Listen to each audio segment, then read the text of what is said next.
Une jeune bergère immigrée disparut dans les montagnes rocheuses lors d'un déplacement de transhumance, sans laisser la moindre trace, comme si la nature elle-même l'avait engloutie. Mais 22 ans plus tard, son père revient exactement au même endroit et fait une découverte terrifiante. Une découverte qui révèle enfin ce qui s'est réellement passé ce jour-là, il y a plus de 2 décennies. Les premières lueurs de l'aube peignaient le ciel du Wyoming de gris terne lorsque Miguel Santos entama ses routines familières à la ferme d'élevage et de laine Whitaker. À 55 ans, ses mains marquées par les années s'activaient avec l'habileté usée de celui qui avait passé plus de 2 décennies à s'occuper des moutons, à réparer les clôtures et à entretenir cette vaste propriété qui était devenue à la fois son gagne-pain et sa prison de souvenirs. Rock Hollow, dans le Wyoming, était le genre d'endroit niché à l'ombre de la chaîne de Wind River, où l'économie tournait autour de la production de laine et des rythmes ancestraux du pastoralisme qui avaient fait vivre des familles depuis des générations. Le petit village agricole de montagne reposait contre les montagnes comme un enfant cherchant refuge auprès d'un parent. Ses bâtiments modestes et ses routes de gravier témoignaient d'un mode de vie simple que les brochures touristiques aiment à idéaliser, mais que peu d'étrangers comprenaient vraiment. Miguel était penché sur une section de clôture endommagée près de la grange principale, son souffle visible dans l'air frais du matin, quand son téléphone satellite se mit à sonner. Le bruit trancha le silence comme une lame, faisant sursauter les moutons proches dans leur enclos. Il reconnut immédiatement le numéro de Harold Whitaker. « Miguel, Dieu merci, tu as répondu. » La voix de Harold crépitait dans le téléphone, empreinte d'une urgence qui fit se redresser Miguel sur le champ. « Harold, que se passe-t-il? Il est à peine 5h30. J'ai besoin que tu emmènes le troupeau de moutons sur Sheephorn Mountain aujourd'hui. Tout de suite, en fait. » Miguel posa sa pince coupante et s'essuya les mains sur son jean usé. « Tout de suite? Harold, je suis en train de réparer la clôture nord. 2 panneaux se sont détachés avec le vent de cette nuit, et si je ne les remets pas en place... » « La clôture peut attendre, » coupa Harold. « Tom est malade, et c'est lui qui devait emmener le troupeau ce matin. Je ne trouve personne d'autre à si court préavis, et tu sais combien il est important de les amener dans les pâturages d'altitude tant que le temps le permet. » Miguel sentit son estomac se nouer. La montagne. Après toutes ces années, Harold lui demandait de retourner à l'endroit même où tout avait basculé. « Harold, tu sais bien que je n'ai pas fait de montée en montagne depuis des années. Pas depuis... » Il n'eut pas besoin de finir sa phrase. Ils savaient tous deux ce qui s'était passé la dernière fois que Miguel avait tenté d'emmener seul un troupeau dans les hauts pâturages. « Je sais, Miguel. Je sais que c'est difficile pour toi. » La voix de Harold s'adoucit, pleine de cette compréhension née d'années d'amitié et d'épreuves partagées. « Mais tu es le meilleur berger que j'ai, même si tu n'y es pas allé récemment. Et honnêtement, tu es le seul en qui j'ai assez confiance pour gérer tout le troupeau. » Miguel ferma les yeux, sentant le poids familier du chagrin et de l'anxiété s'abattre sur lui comme une couverture lourde. La dernière fois qu'il avait tenté une transhumance en montagne remontait à près de 10 ans, et cela s'était terminé en catastrophe. Les hallucinations avaient commencé presque immédiatement. Des visions de sa fille de 9 ans, Lucia, courant entre les moutons, son rire résonnant contre les parois du canyon. Il s'était tellement désorienté qu'il avait failli tomber d'une falaise, sauvé in extremis par les aboiements frénétiques de son border collie. Depuis lors, Harold l'avait gardé à la ferme, conscient que les blessures psychologiques de son employé étaient plus profondes que ce que le temps pouvait guérir. Miguel lui en avait été reconnaissant, mais cela signifiait aussi qu'il n'avait jamais cessé d'espérer que Lucia finirait par revenir à Rock Hollow, à la seule maison qu'elle avait connue en Amérique. « Les autres ouvriers n'ont pas ton expérience du terrain, » poursuivit Harold, et Tom devait les emmener jusqu'au pâturage de Sheephorn Meadow, pas seulement dans les basses prairies. Tu sais à quel point ce trajet est compliqué. Miguel ouvrit les yeux et fixa les montagnes, leur sommet déjà baigné de la lumière matinale. C'est là-haut, il y a 22 ans, que sa fille avait disparu sans laisser de traces, malgré les battues, les enquêtes de police, et ses propres recherches désespérées dans chaque canyon et prairie. Lucia Santos s'était volatilisée, comme si les montagnes l'avaient engloutie. « Miguel, tu es toujours là? »« Oui, je suis là. » Miguel se frotta le front, sentant poindre la migraine familière. Harold, je ne sais pas si je suis la bonne personne pour ça. Et si je fais une autre crise? Écoute, je vais te faciliter les choses. Prends le camion au lieu d'y aller à pied. Conduis aussi haut que possible. Ensuite, ce n'est qu'une courte marche pour installer le campement. Et c'est juste pour une nuit. Tu les installes là-haut et tu redescends demain. L'option du camion rendait les choses plus acceptables. À l'époque, quand Miguel avait commencé à travailler pour Harold, ils emmenaient les troupeaux à pied, en suivant des sentiers ancestraux empruntés par des bergers depuis des générations. Mais l'élevage moderne avait évolué, incluant l'usage de véhicules pour gagner du temps et économiser les forces pour la gestion du pâturage. Miguel pensa aux 23 moutons enfermés dans l'enclos, prêts pour leur voyage vers les alpages. Ils avaient besoin de cette herbe riche qui ne poussait qu'en altitude, et le timing était crucial. Trop tôt, ils risquaient les tempêtes de fin de printemps. Trop tard, ils manqueraient la courte fenêtre de pâturage optimale avant la sécheresse estivale. C'est vraiment exceptionnel? Demanda-t-il, sachant déjà qu'il allait accepter. Harold lui avait tout donné, un visa de travail alors qu'il était un immigré désespéré, avec une jeune fille à charge, un emploi stable depuis plus de 20 ans, un parrainage pour sa carte verte et finalement un chemin vers la citoyenneté. La moindre des choses était de l'aider en cas d'urgence. Juste une fois, confirma Harold. Et Miguel, je sais que ce n'est pas facile pour toi. Je ne te le demanderai pas si j'avais une autre solution. Miguel regarda la clôture endommagée, puis l'enclos, puis à nouveau les montagnes, où, quelque part parmi les sommets et les prairies, sa petite fille était devenue un fantôme hantant chaque rocher et chaque arbre. D'accord, dit-il enfin, je vais le faire. Merci, Miguel, je te suis redevable. Après avoir raccroché, Miguel resta un instant debout dans la lumière grandissante, écoutant les bêlements doux des moutons dans leur enclos et le souffle du vent dans les pins au loin. Il y a 22 ans, il était un jeune père rêvant de partir pour une grande ville, de donner à Lucia les opportunités que l'Amérique promettait. Mais ils étaient restés, année après année, dans cette petite ville de montagne, car comment partir quand on espérait encore qu'elle reviendrait? Il se rendit à l'abri de matériel et prit les clés du camion accrochées à leurs clous. Le vieux pick-up Ford avait connu de meilleurs jours, mais il était assez robuste pour les routes de montagne. Charger les panneaux de clôture portable et le matériel de camping lui prit près d'une heure. Et quand il fut enfin prêt à faire monter les moutons dans le compartiment du camion prévu pour le bétail, le soleil s'était entièrement levé sur les pics de l'Est. Alors qu'il guidait le dernier mouton sur la rampe de chargement, Miguel repensait à tout ce qui avait changé depuis leur arrivée du Pérou. L'Amérique lui était apparue alors si moderne. Camions, téléphone satellite, GPS. Il en avait été fier, symbole de son intégration. Mais assis au volant du vieux Ford, il réalisait que toutes ces prouesses techniques ne comblaient pas le vide laissé par la disparition de sa fille. Le trajet jusqu'au point d'accès prit près de 3 heures, sur des routes étroites, serpentant la montagne. Il gara les camions dans une petite clairière, puis déchargea moutons et matériel. En gravissant le sentier vers Sheephorn Meadow, il vit déjà les nuages noirs s'amasser sur les sommets. Le temps pouvait changer en un instant. À mi-pente, il rejoignit l'abri de pierre construit par les bergers d'autrefois, un modeste refuge en granit, sans mortier, conçu pour résister aux tempêtes. Arrivé dans la vaste prairie alpine, il crut d'abord rêver. En face de lui, un troupeau de plusieurs centaines de moutons, surveillés par une douzaine d'ouvriers. Un élevage quasi industriel, bien loin des petites fermes familiales de la région.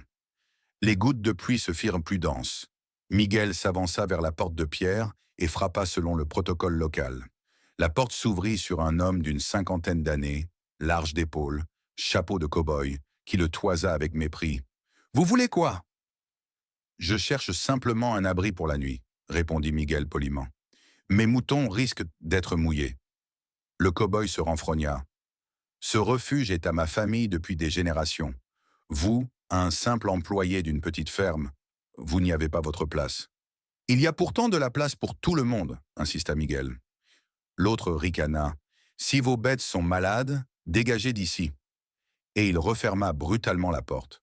Sous la pluie, Miguel ne se laissa pas abattre. À 100 mètres de là, il monta sa tente d'urgence, imperméable et suffisamment spacieuse pour ses 23 moutons. Tout en installant une clôture provisoire, il observa l'immense troupeau en face. Leurs bergers parlaient espagnol, portugais et d'autres langues d'immigrés, rappelant à Miguel que, même ici, la solidarité se jouait parfois entre ceux que tout sépare, et que parfois, les montagnes gardent jalousement leurs secrets.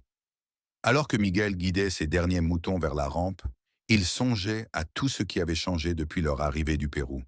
Camions, GPS, téléphone satellite, autant d'outils dont il avait été fier, mais qui ne comblaient pas le vide laissé par la disparition de sa fille. Après 3 heures de route sinueuse, il gara le vieux Ford dans une clairière, déchargea son petit troupeau et gravit le sentier vers Sheephorn Meadow, sous un ciel déjà menaçant. À mi-chemin, il dépassa le vieux refuge de pierre, construit sans mortier pour affronter tempêtes et hivers rudes. Arrivé en haut, il découvrit, stupéfait, un troupeau industriel de plusieurs centaines de moutons, encadré par une douzaine d'ouvriers. À leur tête, un homme trapu aux yeux d'albâtre, Monsieur Cyrus, apparut dans l'embrasure, hurlant « Éloignez vos bêtes malades et ne lui adressez pas la parole !» L'humiliation brûla Miguel. Ses moutons étaient sains. Pourtant, ce patron entassait les injures et raclures. Claquant la porte, il l'abandonna sous la pluie. Sans se laisser abattre, Miguel installa sa tente d'urgence à 100 mètres, dressa une clôture provisoire et observa l'immense troupeau dont les bergers parlaient espagnol, portugais, lui rappelant qu'ils étaient, comme lui, des immigrés. Bientôt, l'une d'elles, Anna, la trentaine, l'appela discrètement avec sa collègue Tira. Miguel les salua en espagnol, évoqua le rejet de Cyrus, et elles lui assurèrent, en anglais hésitant, qu'il y avait largement de la place pour tous. Anna, originaire de Silver Ridge, leur confia qu'elle préférait ce travail rude plutôt que la misère ailleurs.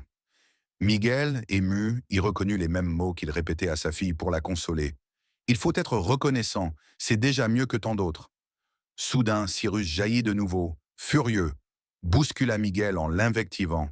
« Je vous ai dit de rester dans votre coin. » Sous un coup de tonnerre, tous levèrent les yeux vers les nuages sombres qui s'amoncelaient.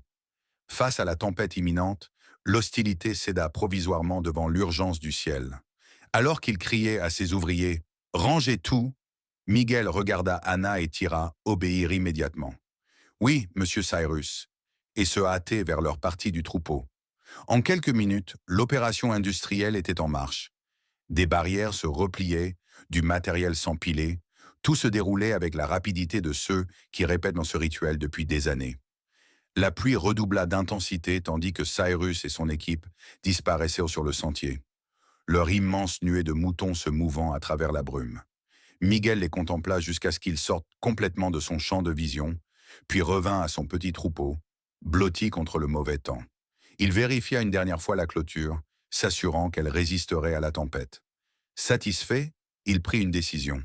Malgré les prétentions territoriales de Cyrus, le vieux refuge de pierre restait l'abri le plus sûr de cette partie de la montagne, utilisée par les bergers depuis des générations. « Refuge public », murmura-t-il en s'avançant vers la porte, l'eau ruisselant de son chapeau et de sa veste. Il poussa la porte en bois et entra dans l'unique pièce qu'il connaissait si bien. Une cheminée de pierre, une table bancale flanquée de 2 chaises, un lit étroit contre le mur du fond et quelques bûches empilées à côté de l'âtre. Miguel ôta sa veste trempée, la suspendit à un crochet, puis alluma un petit feu. La chaleur immédiate apaisa son corps glacé, tandis que la fumée de bois éveillait en lui le souvenir de tant de nuits passées ici. En disposant ses provisions sur la table, un détail attira son regard. Gravé dans le bois, un motif de fleurs avec les initiales LS en dessous. Miguel s'immobilisa, la main à quelques centimètres du dessin. « Non !» souffla-t-il. « Ce n'est pas possible. » Il effleura la fleur à 6 pétales et reconnut immédiatement le style que Lucia dessinait enfant, peu après leur installation au Wyoming, gravant partout cette marque et ses initiales. Le cœur battant, il fouilla frénétiquement le refuge. Dans un coin sombre, près du lit, il aperçut un capteur de rêve cassé, couvert de poussière. Les fils colorés étaient en passé, les perles manquaient, mais le tressage et les couleurs, du bleu et du rouge, étaient ceux que Lucia aimait assembler après avoir découvert cet artisanat amérindien. Les mains tremblantes, il serra le capteur contre sa poitrine. 2 preuves indiscutables. Sa fille avait été ici, dans ce lieu qu'il n'avait plus visité depuis des années. Comment avait-il pu ne pas remarquer cette gravure lors de ses précédentes venues? Et depuis combien de temps ces objets l'attendaient-ils? Pressé par l'urgence, il sortit son téléphone satellite et composa le numéro d'Harold en faisant les 100 pas. Miguel, tout va bien, lança la voix familière. Harold, il faut que tu viennes prendre les moutons, cracha-t-il sans détour. J'ai trouvé quelque chose. Des preuves que Lucia est passée ici, dans l'abri en pierre de Shepherd Meadow. Un silence suivi d'une hésitation. Miguel, tu es sûr? Ça fait 22 ans. Je suis certain, Harold. Ses initiales sont gravées, et j'ai récupéré son capteur de rêve. Quelqu'un doit venir s'occuper des moutons. Je dois repartir. Ce n'est pas possible, souffla Harold. Nous n'avons personne d'autre. Tu ne peux pas... Alors viens toi-même, l'interrompit Miguel, la voix tremblante mais résolue. Je travaille pour toi depuis 22 ans sans jamais me plaindre. J'ai besoin de ça. Miguel, sois raisonnable. Les moutons sont en sécurité dans la clôture.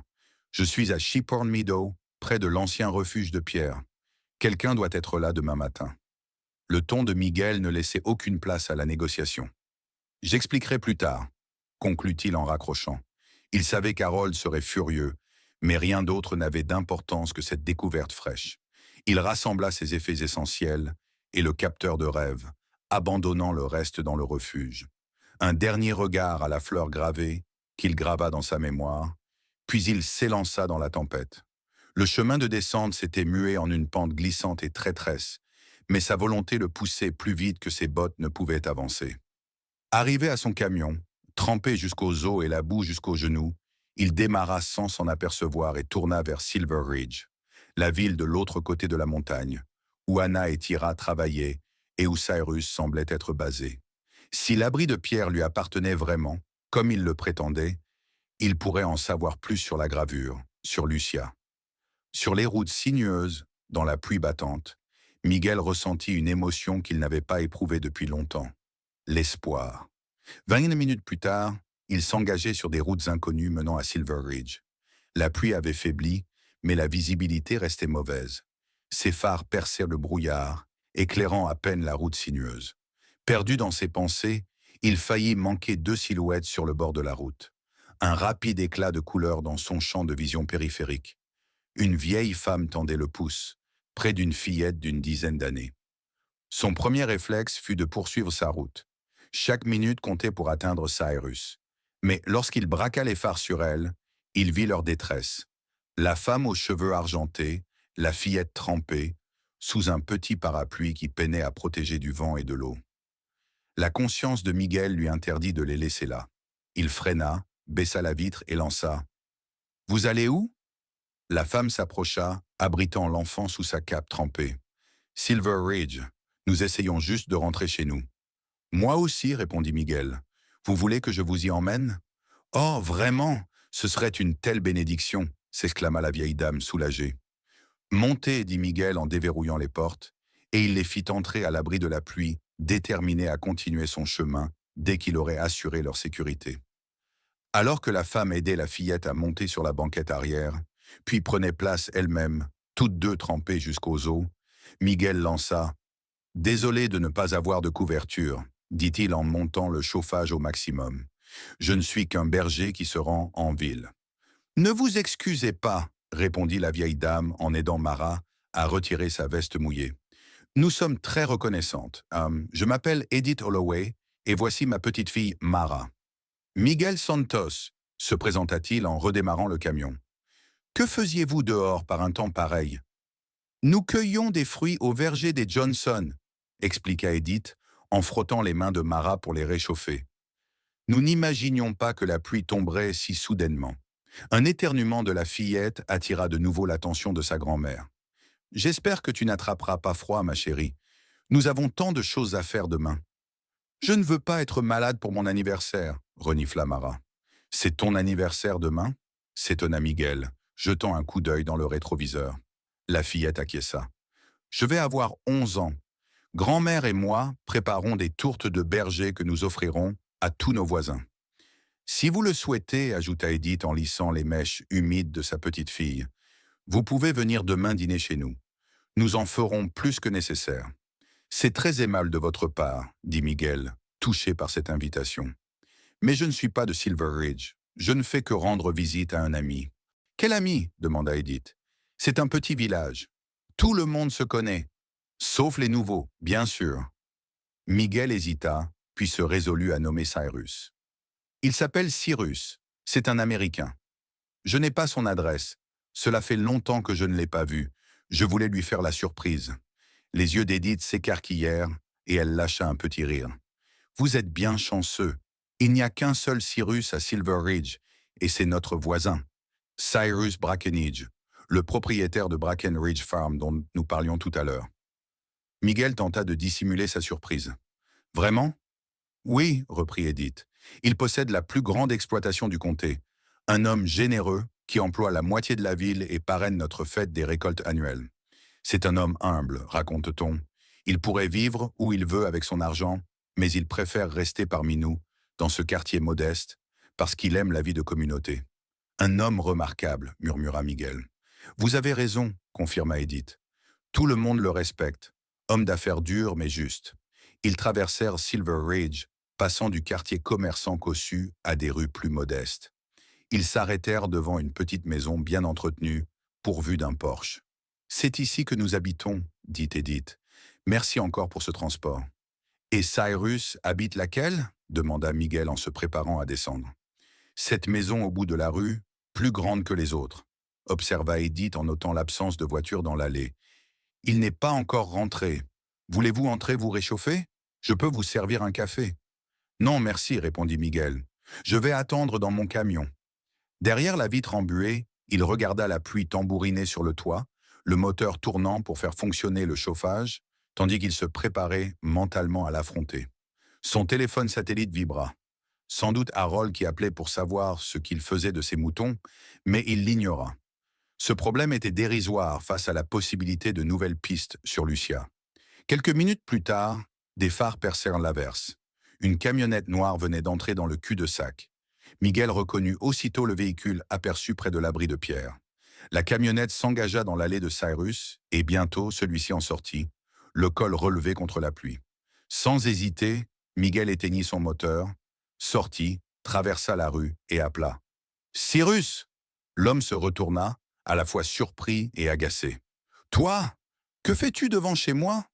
Miguel leva les mains en signe de paix. « Je suis désolé de te surprendre ainsi, mais j'ai besoin de te poser une question importante. »« Comment as-tu su où j'habitais ?» grommela Cyrus en serrant ses clés comme une arme. « Après ton départ de la montagne, j'ai visité l'abri et j'y ai trouvé une gravure sur la table. Une fleur et les initiales LS. » Le visage de Cyrus se durcit. « Tu me suis jusque chez moi pour parler de rayures sur une vieille table? T'es fou? On ne m'enlèvera pas de l'idée qu'un type inconnu n'a rien à faire ici. » « Ce ne sont pas des rayures, » insista Miguel en élevant la voix malgré sa volonté de rester calme. « Ma fille Lucia Santos a sculpté ce symbole. Elle a disparu il y a 22 ans, précisément en ce lieu, à Shephorn Meadow. » Un éclair de surprise sembla passer dans les yeux de Cyrus, vite remplacé par la colère. « Écoute, j'en ai assez !» grogna-t-il en s'avançant vers sa porte. « Il fait froid, je suis trempé et pressé. Je ne supporte pas qu'on m'agresse devant ma maison. Quoi qu'il soit arrivé à ta fille, ça n'a rien à voir avec moi. Quant à ta gravure, je m'en fiche. Cette hutte a servi à des centaines de bergers, n'importe qui a pu y marquer quoi que ce soit. C'est la marque de ma fille, reprit Miguel. Elle dessinait toujours cette fleur. Et j'ai aussi trouvé son capteur de rêve. Cette conversation est close, déclara Cyrus d'un ton tranchant. Il pleut, je rentre. Si je te revois traîner près de ma propriété, je préviens la police. Compris? » Avant que Miguel ne puisse répondre, Cyrus claqua la porte avec force. Seul, sous l'averse, Miguel murmura « Homme orgueilleux et brutal !» Il regagna son camion, le cœur serré. Cette gravure devait être l'œuvre de Lucia, il en était certain. Si c'était vraiment elle, sa fille avait donc été dans cette hutte après sa disparition. La dernière fois qu'il y était venu, il n'y avait rien vu. Et encore 7 ans plus tôt, lors de sa précédente transhumance, il avait mangé à cette même table sans remarquer la moindre trace. Maintenant, tout avait changé et il devait découvrir pourquoi. Alors qu'il reprenait place au volant, Miguel remarqua le logo sur la vitre arrière de la camionnette de Cyrus, une silhouette de mouton stylisé, surmontée des mots « Brackenridge Heritage Livestock ». Il démarra, songeant à son prochain geste. Retenter une approche de Cyrus demain matin, ou mieux, se rendre directement à son exploitation cet après-midi même. Au moment de s'engager, il vit Edith sortir de chez elle, sous un imperméable, agitant la main pour attirer son attention. Il baissa la vitre. « Vous avez manqué votre ami ?» demanda-t-elle en désignant la maison de Cyrus. « Non, je l'ai vu », répondit précautionneusement Miguel. Mais il avait l'air occupé. Ce n'était pas le bon moment pour une surprise. Edith hocha la tête. « Ah oui, il rentre souvent à cette heure puis repart aussitôt. Toujours en mouvement cet homme. Pas étonnant, avec cette grande ferme à gérer. » « Justement, » commença Miguel, « je ne connais pas bien la région. Pourriez-vous m'indiquer où se trouve la ferme ?»« Ce n'est pas loin, » répondit Edith. « Entrez un instant. Je vous montrerai sur une carte. » À l'intérieur, le foyer chaleureux embaumait. Mara disposait déjà les ingrédients sur le plan de travail pour préparer des tourtes de berger. Edith sortit une carte locale de son tiroir et la déplia sur la table. « Nous sommes ici, » indiqua-t-elle en encerclant leur position au crayon.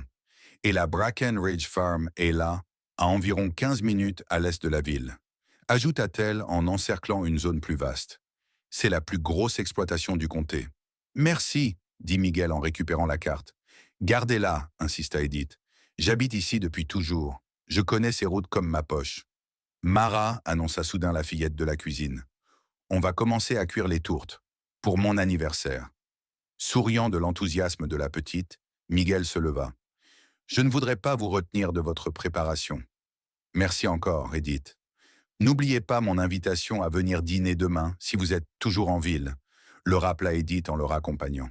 « Vous êtes un homme gentil, Miguel. »« Merci, » répondit-il sincère. De retour dans son camion, carte en main, il jeta un dernier regard à la maison de Cyrus. C'est là que se trouvaient désormais les réponses sur Lucia. Suivant les indications, il traversa Silver Ridge, absorbant le plan de la ville.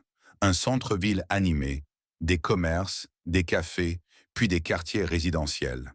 Il estima qu'un rendez-vous à la ferme, en public, pourrait être plus propice qu'une visite à domicile.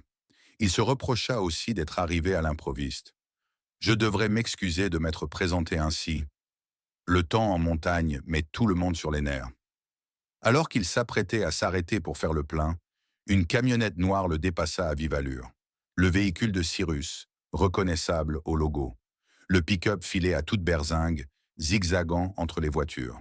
Sans réfléchir, Miguel accéléra pour le suivre à distance, intrigué. Pourquoi cette urgence? Pendant plusieurs minutes, il resta en queue, suffisamment loin pour ne pas se faire remarquer, jusqu'à un feu rouge où il se retrouva juste derrière le pick-up. Là, leurs regards se croisèrent dans le rétroviseur. Reconnaissance. Quand le feu passa au vert, Cyrus appuya sur l'accélérateur, pneu crissant sur le bitume mouillé, puis effectua 2 virages soudains pour semer son suiveur. Malgré ses efforts, Miguel perdit rapidement sa trace dans le dédale des rues inconnues. « Bon sang !» jura-t-il en s'arrêtant pour consulter sa carte. « Que cache cet homme ?» Au même instant, son téléphone satellite sonna. « Harold !» il répondit, reprenant la route au pas. « Miguel !» lança Harold, la voix coupante. « Que se passe-t-il? J'ai envoyé Rodriguez à Chiporn et il a retrouvé les moutons seuls dans l'enclos. On ne peut pas abandonner un troupeau comme ça. »« Je suis désolé, Harold, » répondit Miguel en gardant les yeux sur la carte. « Mais j'ai trouvé des preuves. Que Lucia a été là-bas. »« Des preuves ?» s'étonna Harold. Sa gravure, la fleur avec ses initiales qu'elle traçait partout et son capteur de rêve. Tous deux dans la hutte. Le ton d'Harold s'adoucit. « Miguel, je sais combien trouver Lucia compte pour toi. Tu connais un fermier nommé Cyrus? Cyrus Brackenridge, oui. Il possède Brackenridge Livestock. Ça te dit quelque chose? Je veux lui parler, savoir ce qu'il sait. » Soudain, des gyrophares apparurent dans le rétroviseur. Une voiture de police lui intimait l'ordre de s'arrêter. « Harold, il faut que je coupe !» lança Miguel en raccrochant. « Police !» Il se rangea immédiatement. L'agent s'approcha, expression sévère. « Permis et carte grise, s'il vous plaît. » Miguel l'étendit, poli. « Y a-t-il un problème, officier ?»« Vous conduisiez en utilisant votre téléphone, » constata l'agent. « Et nous avons reçu une plainte concernant un véhicule vous ressemblant, suivi dangereux, harcèlement potentiel. » Le cœur de Miguel se serra. « Je n'ai suivi personne. Je découvrais simplement mon chemin. Alors pourquoi suivre ce pick-up insista l'agent. Il roulait dangereusement vite, rétorqua Miguel. L'avez-vous arrêté, lui? Monsieur, gardez votre calme, ordonna l'agent. Nous avons déjà parlé à l'autre conducteur. Votre permis est en règle. Après vérification, l'agent lui rendit ses papiers. Je vous mets en garde pour l'usage du téléphone en conduisant et je vous conseille d'éviter tout comportement pouvant passer pour du harcèlement. Compris? Oui, officier, acquiesça Miguel, conscient qu'aucune discussion ne changerait son avertissement. Alors que la voiture de police s'éloignait, Miguel resta un instant immobile, songeant que chaque pas vers la vérité sur Lucia se gagnait désormais sur un chemin semé d'embûches. Mais il n'abandonnerait pas. Miguel resta assis dans son camion, repensant à sa stratégie.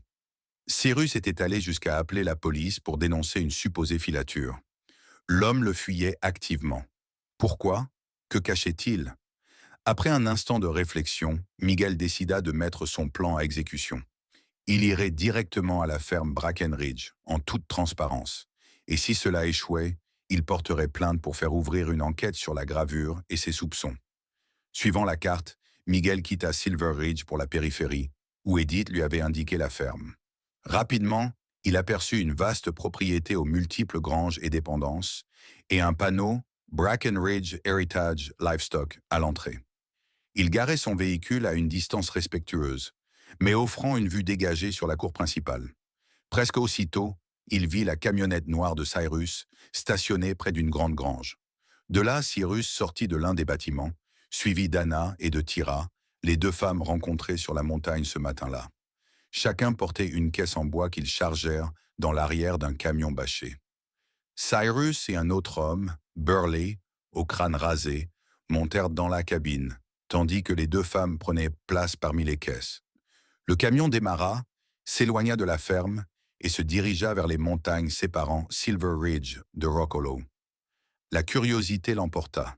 Miguel suivit le véhicule à distance. Le camion emprunta des routes de plus en plus isolées, puis bifurqua sur un chemin de terre étroit, serpentant dans les contreforts.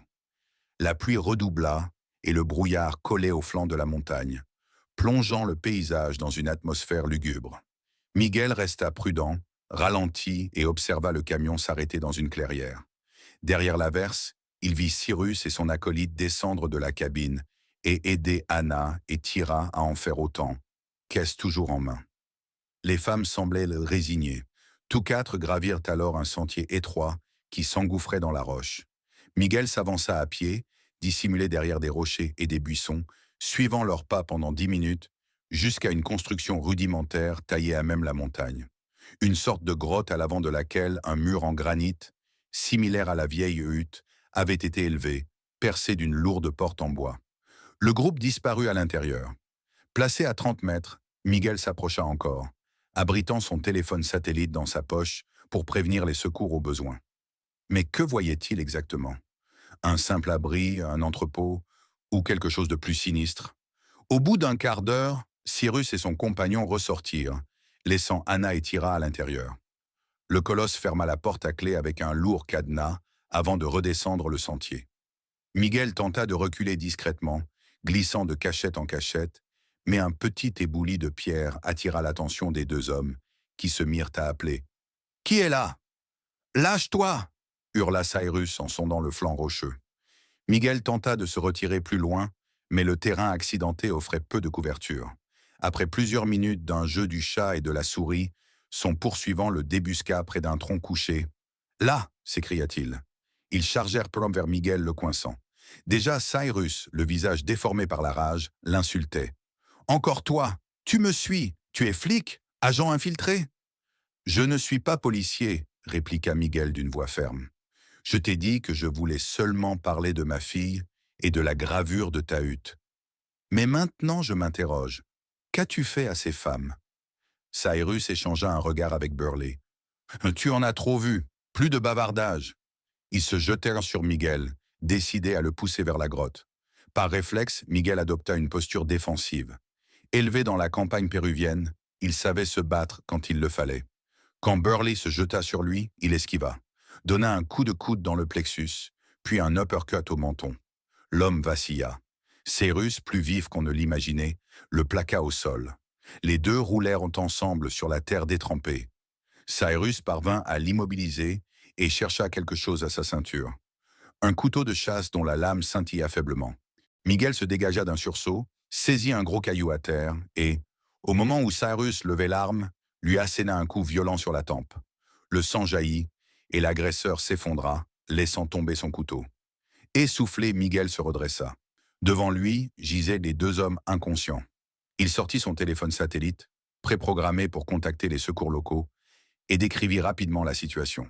Après avoir donné sa position et assuré sa présence sur place, il s'approcha de la porte verrouillée. Usant du même rocher, il fracassa le cadenas jusqu'à ce qu'il cède. La porte en bois s'ouvrit sur une obscurité nauséabonde. Miguel entra, suffoquant sous l'odeur âcre d'excréments, de denrées pourries et de sueur humaine. Il se couvrit le visage de la manche et lança, la voix étranglée. « Anna? Tira ?» À mesure que ses yeux s'habituèrent à la pénombre, il distingua sur le sol terreux des matelas souillés où 5 jeunes femmes étaient entassées, hébétées. En les examinant, il reconnut Anna et Tira. Leurs pupilles dilatées trahissaient une forte sédation. « Qu'est-ce qu'ils vous ont fait ?» murmura-t-il en tâtonnant pour vérifier qu'elles respiraient encore. Son regard se posa alors sur les parois de la cavité. Partout, des centaines de fleurs identiques et les initiales LS gravées dans la pierre, le même motif qu'il avait découvert dans la hutte. Plus bas, Anna tenait encore entre ses doigts un galet taillé, témoin d'une gravure interrompue par la drogue. Le choc fut si brutal qu'il chancela. Anna était Lucia. Sa propre fille se trouvait là, cachée, et depuis ce matin, il avait conversé avec elle sans le savoir. Les sirènes des véhicules de police percèrent la brume montagnarde, tandis que plusieurs engins gravissaient à vive allure le chemin étroit menant à la grotte. Miguel sortit de sa cachette, agita les bras pour les guider vers l'endroit exact. 2 voitures de patrouille et une ambulance parvinrent à franchir le terrain chaotique, leurs gyrophares rouges et bleus créant une lueur irréelle dans la pluie battante. « Par ici !» appela-t-il lorsque des officiers, la main près de leur arme de service, jaillirent des véhicules. « C'est moi qui ai appelé », expliqua-t-il. « Les hommes sont là-bas. » Il désigna Cyrus et son complice, étendus, inconscients, sur le sol humide. 2 agents se précipitèrent pour les examiner tandis que d'autres bouclaient la zone. Les policiers confirmèrent que les 2 hommes respiraient, bien que Cyrus saignât encore abondamment d'une blessure à la tête. « Que s'est-il passé ici ?» questionna la sergente Reyes en s'approchant, son insigne bien visible. « Légitime défense », répondit Miguel en montrant les éraflures sur ses mains et son visage. « Ils m'ont attaqué quand j'ai découvert leur trafic. Des femmes sont prisonnières dans cette grotte, des immigrés qu'ils retiennent captives. » La sergente hocha la tête et donna l'ordre. Plusieurs agents se dirigèrent vers l'entrée de la cavité, torches à la main. Les secours médicaux arrivèrent aussitôt, brancards en main, pour prendre en charge Cyrus et son acolyte. « Ces hommes sont en état d'arrestation », informa Reyes les ambulanciers en plaçant des menottes au poignet de Cyrus, puis à celui de Burley. Ils resteront en garde à vue. Miguel regarda les brancards descendre la colline vers l'ambulance, sans éprouver la moindre jouissance devant la souffrance de Cyrus. Son unique préoccupation demeurait les femmes emprisonnées dans la grotte, et tout particulièrement Anna. « Il y a 5 femmes à l'intérieur, » prévint-il Reyes. « Elles semblent fortement sédatées. L'une d'elles... » Il s'interrompit, la gorge nouée. « L'une pourrait être ma fille, disparue il y a 22 ans. » L'expression de Reyes se fit plus douce. « Nous allons les sortir et les prendre en charge. » Quelques minutes plus tard, les officiers firent sortir les 5 jeunes femmes, les soutenant de chaque côté. Anna et Tira arrivèrent les premières, suivies de 3 autres, toutes hébétées, les yeux à demi clos sous l'effet de la drogue. Les lumières des projecteurs et l'air frais les firent plisser les yeux et détourner le regard. Les techniciens médicaux les enveloppèrent immédiatement de couverture avant de les diriger vers les véhicules de secours. Miguel accompagna Anna jusqu'à son brancard et lui saisit doucement la main. « Anna, tu es en sécurité maintenant. » Ses paupières papillonnaient tandis qu'elle luttait pour fixer son visage. Un secouriste, préoccupé, l'informa. « Elles présentent toutes des signes de sédation intense.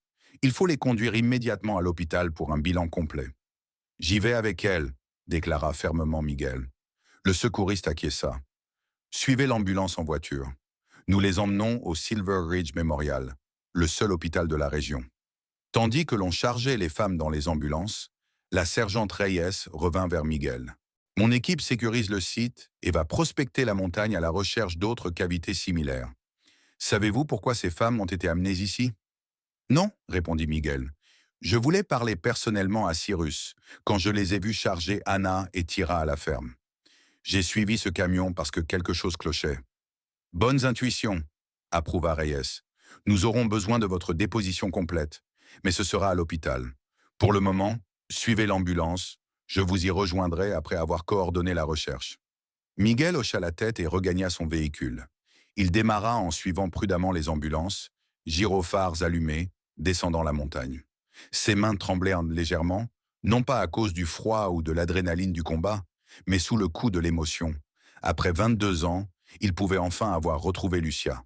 La gravure, le capteur de rêve, les gestes familiers d'Anna, et maintenant, les innombrables LS gravés sur les parois, autant de preuves trop fortes pour être ignorées.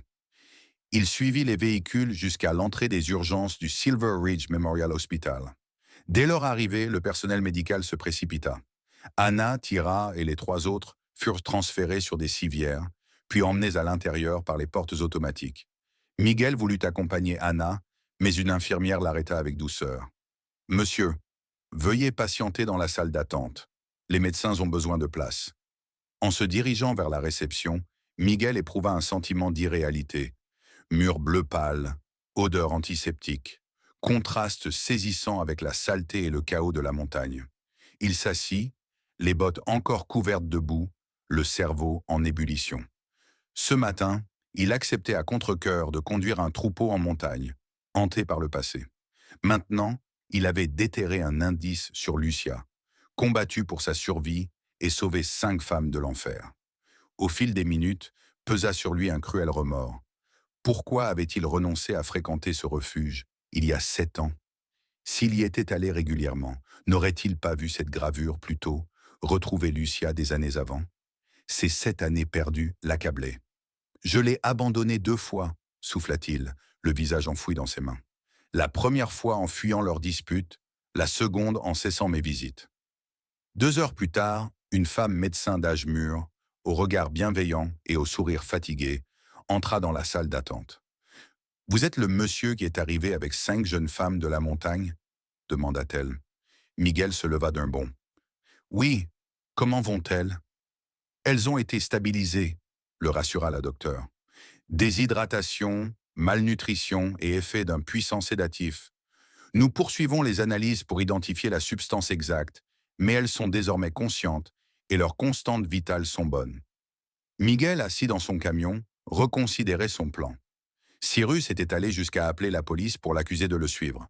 L'homme le fuyait activement. Pourquoi? Que cachait-il?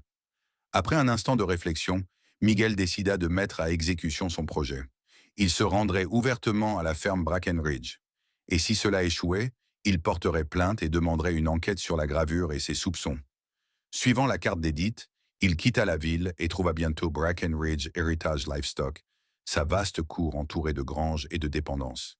Il gara son camion à distance, de façon à ne pas paraître menaçant tout en surveillant l'entrée principale. Il aperçut la camionnette noire de Cyrus près d'un grand hangar.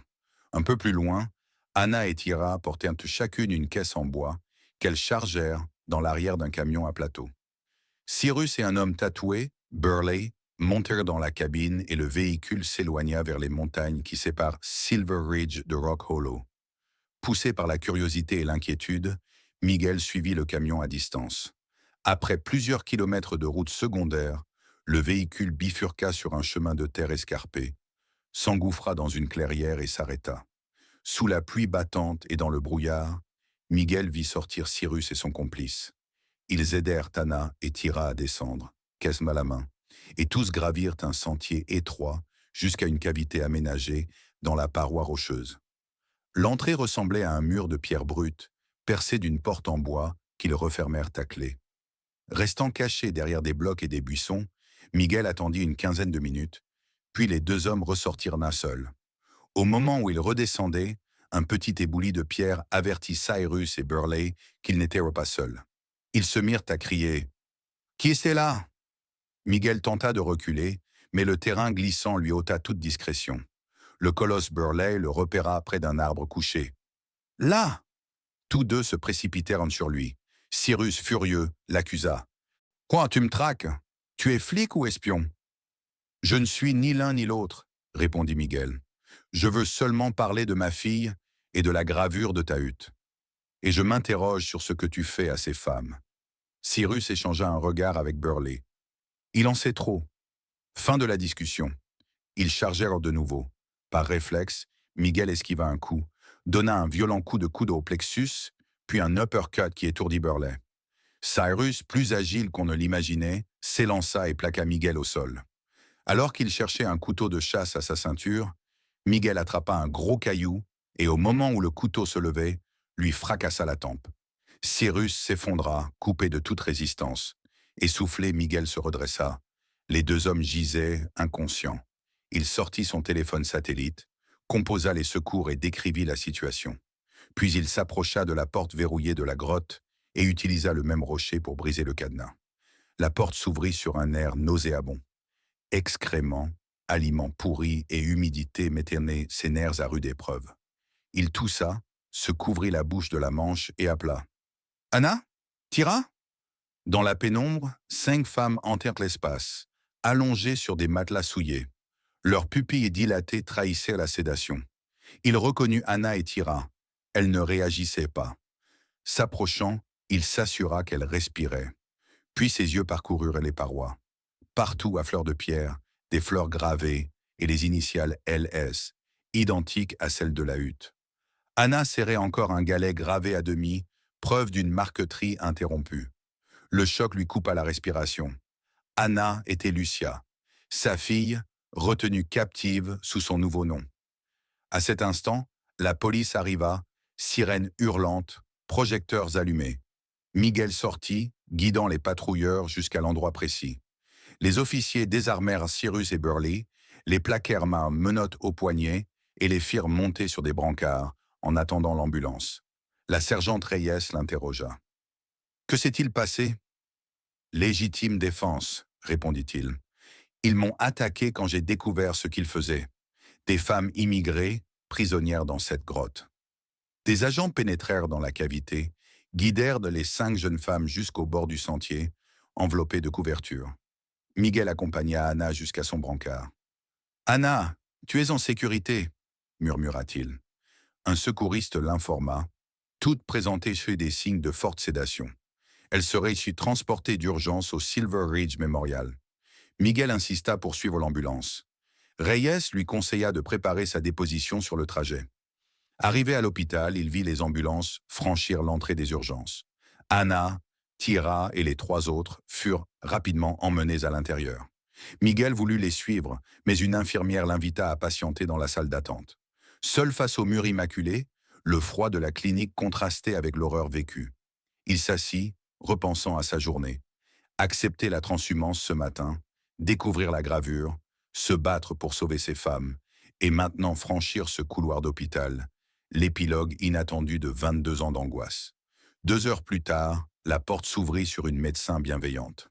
« Vous êtes le monsieur arrivé avec ces femmes ?» Miguel se leva. « Oui, comment vont-elles ?»« Elles sont stabilisées, déshydratation, malnutrition et effet d'un puissant sédatif. Elles sont conscientes et sous surveillance. » Un sourire de soulagement illumina Miguel. Après tant d'années, il tenait enfin sa fille dans ses bras et tout ne faisait que commencer.